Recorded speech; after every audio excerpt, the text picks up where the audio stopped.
Main दो चीजें, पहली 4 मर्तबा अल्लाह अकबर कहना और दूसरी कयाम यानी खड़ा होना। तो कयाम तो सब लोग अदा कर लेते हैं, यानी खड़ा तो सब लोग रहते हैं, लेकिन 4 मर्तबा जो अल्लाह अकबर कहना रहता है बहुत सारे लोग छोड़ देते हैं। कुछ लोग 4 मर्तबा कहते हैं, लेकिन कुछ लोग 3 मर्तबा कहते हैं, कुछ लोग 2 मर्तबा कहते हैं। याद रखिए, आपको 4 मर्तबा अल्लाह अकबर कहना है। इमाम साहब 4 मर्तबा अल्लाह अकबर कहते हैं, तो आपको भी 4 मर्तबा अल्लाह अकबर कहना है। एक मर्तबा भी आप अल्लाह अकबर कहना, अगर आप एक मर्तबा भी अल्लाह अकबर कहना अगर आप छोड़ देंगे तो फिर आपकी नमाज जनाजा नहीं होगी। एक मर्तबा भी आप अल्लाह अकबर कहना छोड़ देंगे तो आपकी नमाज जनाजा ये नहीं होगी। तो ये मसाला था जो मैंने आपको बयान कर दिया, इसलिए इस पर जरा गौर करें। हजरात, मैंने अभी हदीस पाक का एक छोटा सा टुकड़ा पेश किया। अल्लाह तबारक व तआला मुझे उसके मुतालिक हक कहने और आप स्वामी हजरात को सुनकर उस पर अमल करने की तौफीक अता फरमाए। हजरात, अल्लाह के रसूल सल्लल्लाहु तआला अलैहि वसल्लम इरशाद फरमाते हैं, अल हयाउ शोबतु मिनल ईमान, यानी हया ईमान का एक शोबा है।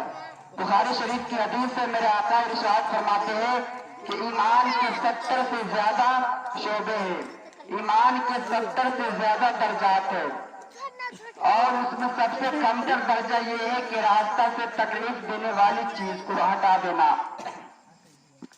मेरे आका सल्लल्लाहु तआला अलैहि वसल्लम इरशाद फरमाते हैं कि जिसके अंदर जितनी हया और जितनी बेहयाई होगी उसका ईमान उतना ही कम से कम और कमजोर से कमजोर तर होगा। मेरे आका के प्यारे दीवानों, हया किसे कहते हैं? हया यानी ऐसा काम जो लोगों के दरमियान नापसंदीदा हो, लोग उसको नापसंद करते हो और उससे अपने आप को बचाना हया कहलाता है। हजरात, जो जितना हयादार है वो उतना ज्यादा मजबूत से मजबूत तर ईमान वाला है।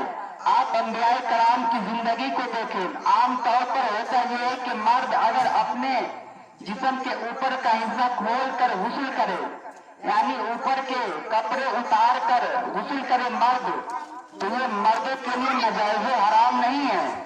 आप देखते होंगे आमतौर पर मर्द गर्मी के मौसम में कुर्ता भी उतार लेते हैं, कोई नाजायज हराम नहीं है, बल्कि मकरूह तहरीमी भी नहीं है। लेकिन आप हजरत मूसा अलैहिस्सलाम की जिंदगी को उठाकर पढ़े। हजरत मूसा अलैहिस्सलाम की कौम में ये तरीका राज था कि लोग अपने ऊपर के कपड़े निकाल कर दरिया में गुस्ल किया करते थे, लेकिन हजरत मूसा अलैहिस्सलाम अपने कौम के सामने ऊपर के कपड़े उतार कर भी गुस्ल नहीं फरमाते थे। हाँ, अगर गुस्ल फरमाना भी होता तो लोगों से कपड़े उतारना भी होता तो लोगों से छुप छुपा कर गुस्ल फरमाते थे। हजरत मूसा अलैहिस्सलाम का हया का ये आलम था। लेकिन हजरात, हमारा हाल क्या है? हम तो इतने बेहया हो चुके हैं, इल्ला माशाअल्लाह, सबकी बातें नहीं कर रहा हूँ। कुछ लोग हैं जो इतने बेहया हो चुके हैं कि वो अपने घरों में छोटी छोटी चद्दरा पहन कर घूमते हैं। जवान बेटियां देख रही है कि ये उसी पर बस नहीं है, बल्कि अब मजदूर लोग भी छोटी छोटी चद्दरा पहनकर काम कर रहे हैं। याद रखो मुसलमानों, अगर घुटने से ऊपर का हिस्सा खुला है तो ये हराम है। हमारे उलमा यहाँ पर बैठे हैं, आप इनसे पूछ सकते हैं। अगर मैं गलत कहूँ तो आप इनसे अभी पूछ सकते हैं। अगर घुटने से ऊपर का हिस्सा खुला है तो ये हराम है। मर्द के सामने भी वो हिस्सा नहीं खोल सकता। शर्म वाले एजा छुपाने का हुक्म नहीं है, बल्कि नाक से लेकर घुटने तक का हिस्सा छुपाना ये फर्ज है। अगर किसी ने बेला शरी उम्र इतना हिस्सा खोल दिया तो अब वह अल्लाह की रहमत नहीं बरसेगी, बल्कि वह अल्लाह की लानत बरसेगी। इसलिए इससे बचे, छोटी छोटी चद्दरा पहनने से बचे, वरना आप पर अल्लाह की लानत वरना आप पर अल्लाह की लानतें बरसती रहेंगी और आप गुनाहगार होते रहेंगे। और बहुत सारे लोग लुंगी भी पहनते हैं तो लुंगी को ठेवना से ऊपर बांध लेते हैं। याद रखो ये भी हराम है। आप लुंगी को ठेवना से ऊपर भी नहीं बांध सकते, ये भी हराम है, इसलिए इससे भी बचे। और बहुत सारे लोग कहते हैं कि हम लुंगी को ठेवना से ऊपर इसलिए बांध लेते हैं, हम छोटी छोटी चड्डियां इसलिए बांध लेते पहन लेते हैं गर्मी की वजह से। याद रखो मुसलमानों, आप गर्मी की वजह से भी ऐसा नहीं कर सकते, आप गर्मी की वजह से भी ऐसा नहीं कर सकते, गर्मी की वजह से भी ऐसा करना हराम है। मैं आपसे कहना चाहता हूँ, हया की चादर ओढ़ते हुए मैं आपको एक बात बताना चाहता हूँ। आप गर्मी की वजह से आप छोटी चड्डियां तो पहनते हैं, आप गर्मी की वजह से मुकम्मल बढ़ाना आप क्यों नहीं होते? गर्मी की वजह से आप मुकम्मल बढ़ाना आप क्यों नहीं होते? आप कहेंगे अरे कैसी बातें कर रहे हो, मुकम्मल बढ़ाना होंगे तो शर्म नहीं आएगी। तो अरे मुसलमानों, जब आप मुकम्मल बढ़ाना होंगे तो आपको शर्म आएगी, शर्म आती है। मुकम्मल बढ़ाना होने में आपको शर्म आती है। तो जब आप छोटी छोटी चड्डियां पहनकर आप घूमते तो उस वक्त आपको शर्म नहीं आती है, उस वक्त आपको शर्म नहीं आती है। इसलिए मुसलमानों, मेरे कहने का मतलब ये है, आप छोटी छोटी चड्डियां पहनने से तौबा कीजिए, वरना आप गुनाहगार होते रहेंगे, आप पर अल्लाह की लानतें बरसती रहेगी। और जिस पर अल्लाह की एक मर्तबा लानतें बरस जाए फिर उसकी बनी हुई काम बिगड़ जाती है, फिर उसकी बनी हुई काम बिगड़ जाती है। मैं मुकम्मल बढ़ाना होने की इजाजत नहीं देता हूँ, कभी नहीं दूंगा।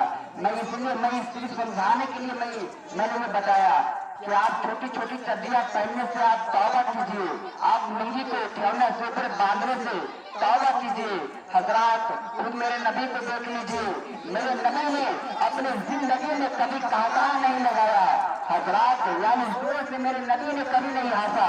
यहाँ तो हाल ये है, आज मुसलमान ठट्ठे मार कर हंस रहे हैं, आज मुसलमान दांत निकाल कर खिलखिला कर हंस रहे हैं। ऐ मुसलमानों, याद रखो, मेरे नबी ने फरमाया कि ज्यादा हंसने से, कांटा लगाने से दिल मुर्दा हो जाता है। कांटा लगाना, ज्यादा हंसना ये हया के खिलाफ है, इससे दिल मुर्दा हो जाता है। लेकिन हजरात, हमारे बेहयाइयों को क्या कहिएगा, क्या नाम दीजिएगा? हम तो इतने बेहया हो चुके हैं कि माज़अल्लाह 4-5 दोस्त मिल करके एक जगह बैठ करके जिना के मनाजिर देखते हैं, मोबाइल में फिल्म देखते हैं, सीरियल देखते हैं। बताओ मुसलमानों, ये बेहयाई नहीं तो और क्या है? ये गुनाह का काम नहीं तो और क्या है? बताओ मुसलमानों, सिर्फ दोस्ती नहीं बल्कि बाप अपने बेटे के साथ जिना के मनाजिर देखते हैं, बाप अपने बेटे के साथ फिल्म देखता है, बाप अपने बेटे के साथ सीरियल देखता है। बताओ मुसलमानों, ये बेहयाई नहीं तो और क्या है? ये गुनाह का काम नहीं तो और क्या है? बल्कि बाप बेटे सिर्फ नहीं, बाप अपनी जवान बेटी के साथ फिल्म देखता है, बाप अपनी जवान बेटी के साथ सीरियल देखता है। उस फिल्म में हीरो हीरोइन नंगे नाचते हैं, कभी गाने के नाम पर, कभी गीत के नाम पर, कभी रजत के नाम पर। इस सारी बेहयाइयां हमारे घर में दाखिल हो चुकी है। और जब मुसलमानों की बेटियां दूसरों के साथ भाग जाती है तो माँ और बाप चार मोटे मोटे आंसू से रोता है कि हाय मेरी नाक कट गई, हाय मेरी इज्जत मिट्टी में मिल गई। मैं पूछना चाहता हूँ, ऐ बाप, तूने बदमाश है तो तूने अपनी बेटी को आवारगी के राह पर डाला, तूने अपनी बेटी को अपने साथ में बैठा कर फिल्म दिखाया, तूने अपनी बेटी को अपने साथ में बैठा कर फिल्म दिखाया। काश कि तू अपनी बेटी को हजरत सैयदा फातिमा ज़हरा का करीब बना दिया होता, काश कि तू अपनी बेटी को हजरत सैयदा फातिमा ज़हरा के साए में प्रवेश किया होता, काश कि तू अपनी बेटी को इल्म दीन की तालीम दिया होता। तो आज तुझे तुम्हारे बेटी ये दिन तुम्हारी बेटी ये दिन न बिगाड़ी, तुम्हारे बेटी तुम्हारे लिए इज्जत का जरिया हो जाती। इसलिए मुसलमानों, अगर आप चाहते हैं कि आपकी बेटी दूसरों के साथ न भागे तो आप उसे इल्म दीन सिखाइए, आप उसे आलिमा बनाइए, आप उसे इल्म दीन सिखाइए। हजरात, और आप अपने अंदर हया पैदा करें, आप अपने अंदर से बेहयाई को दूर करें। मेरे नबी ने फरमाया पहले बेहया हो जाओ, उसके बाद जो चाहो करो। यानी इंसानों में जब तक हया बाकी रहेगी वो कभी गुनाह नहीं करेंगे। जाहिर सी बात है, हया वाले लोग कहते उसको जो जायज ना पसंदीदा कामों को भी छोड़ दे। मिसाल के तौर पर रास्ते से चलते चलते अचानक दौड़ने लगना, ये काम जायज तो है लेकिन नापसंदीदा है, खिलाफ हया है।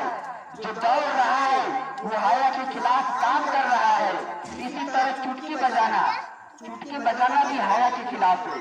चुटकी भी इंसानों को नहीं बजाना चाहिए, इससे भी इंसानों को परहेज करना चाहिए। तो बहुत सी चीजें जायज होती है लेकिन नापसंदीदा होती है, हया के खिलाफ होती है। तो वो जो जायज काम होते हैं लेकिन नापसंदीदा होती है, तो उन कामों को करने वालों को पसंद नहीं किया जाता है। तो वो जो काम जायज होते हैं लेकिन नापसंदीदा होते हैं, लेकिन हया की वजह से वो नहीं करता है। मुसलमानों, तो जो जायज नापसंदीदा कामों को भी छोड़ देता है वो नाजायज कामों को क्यों करेगा? इसलिए मेरे नबी ने फरमाया पहले बेहया हो जाओ, उसके बाद जो चाहो करो। यानी इंसानों में जब तक हया बाकी रहेगी वो कभी गुनाह नहीं करेंगे। इंसानों में जब तक हया बाकी रहेगी वो कभी नमाज को नहीं छोड़ेंगे। इंसानों में जब तक हया बाकी रहेगी वो कभी जुमा की नमाज नहीं छोड़ेंगे। इंसानों में जब तक हया बाकी रहेगी वो कभी शराब की बोतलों को हाथ नहीं लगाएंगे। इंसानों में जब तक हया बाकी रहेंगे वो कभी औरतों को पाप की नजर से नहीं देखेंगे। इंसानों में जब तक हया बाकी रहेंगे वो कभी गुनाह की। सहाबा कराम जब पहले गुस्ल फरमाते थे तो तन्हाई में भी, अकेले में भी कपड़े पहने गुस्ल फरमाते थे। जब कुरान पाक की ये आयत करीमा नाज़िल हुई, सूरह आल इमरान की आयत नंबर है कि अल्लाह तुम्हें देख रहा है, इन्नल्लाह अलीमुन बिज़ाति सुदूर, कि बेशक अल्लाह तुम्हारे दिल की कैफियतों को भी जानता है। वत्तकुल्लाह इन्नल्लाह खबीरुम बिमा तामलून, और अल्लाह से डरो, वो तुम्हारी खबर रखता है। तो सहाबा कराम अकेले में भी कपड़े पहने गुस्ल फरमाते थे। जब मेरे आका को पता चला तो मेरे आका ने मुस्कुराकर फरमाया अकेले में कपड़े पहनकर गुस्ल क्यों फरमाते हो? तो मेरे आका ने फरमाया अकेले में कपड़े पहनकर गुस्ल क्यों फरमाते हो? तो सहाबा कराम ने फरमाया कि हुजूर अल्लाह की हया की वजह से हम ऐसा करते हैं। तो मेरे आका ने मुस्कुराकर फरमाया कि अल्लाह कपड़े के नीचे नहीं देख सकता क्या? अल्लाह कपड़े के नीचे नहीं देख सकता? उसकी निगाहें तो कपड़े के नीचे भी जाती है, तो फिर तुम क्या करोगे? तो सहाबा कराम ने कहा हुजूर हम यहाँ मजबूर हैं, हम तो अल्लाह की हया की वजह से ऐसा करते थे। तो मेरे नबी ने फरमाया सुनो, जब तुम अकेले में रहो तो तुम कपड़े उतार कर गुस्ल कर सकते हो, और कपड़े से मुराद ऊपर का कपड़ा, आप लोग नीचे का कपड़ा मत समझ लीजिएगा। बल्कि मेरे नबी ने तो अपने उम्मतियों को यहाँ तक हया सिखाई कि जो अल्लाह और यौम आखिरत पर, क़यामत के दिन पर ईमान रखता है उसको चाहिए कि वो मुकम्मल बरहाना होकर, यानी नंगे होकर गुस्ल न किया करे, बल्कि मुंगे वगैरह बांध कर गुस्ल किया करे। इसलिए कि जब तुम्हें कोई नहीं देख रहा होता है तो तुम्हें फरिश्ते देख रहे होते हैं। जब तुम्हें कोई नहीं देख रहा होता है तो तुम्हें फरिश्ते देख रहे होते हैं। अगर तुम ऐसी जगह नहा रहे हो जहाँ तुम्हें कोई नहीं देख रहा हो और मुंगे पहनकर गुस्ल करने में तुम्हें इत्मीनान हासिल न होता हो, तो शरीयत इजाजत देती है कि तुम बिस्मिल्लाह पढ़कर कपड़े उतार लिया करो। उससे ये होगा कि फरिश्ते तुमसे अलहदा हो जाएंगे, अलग हो जाएंगे, और जो शरीर जिन्नात होते जो खबीस जिन्नात होते वो तुम तक नहीं पहुंच सकेंगे। अल्लाह बिस्मिल्लाह की बरकत से तुम्हारे और शयातीन के दरमियान एक पर्दा हायल कर देता है। हजरात, किसी भी तरह की गलतियां हो गई हो, मैं सारे लोगों को गवाह बनाकर तौबा इस्तिग़फ़ार करता हूं। मेरे साथ आप लोग पढ़े अस्तग़फ़िरुल्लाह रब्बी मिन कुल्ली ज़ंबि व अतूबु इलैह। सारे लोग बुलंद आवाज़ से पढ़े कलमा तैयब हक़ ला इलाहा इल्लल्लाह मुहम्मदुर रसूलुल्लाह सल्लल्लाहु तआला अलैहि व आलिहि वसल्लम। अल्लाह पाक की बारगाह में मेरी दिली दुआ है कि अल्लाह तबारक व तआला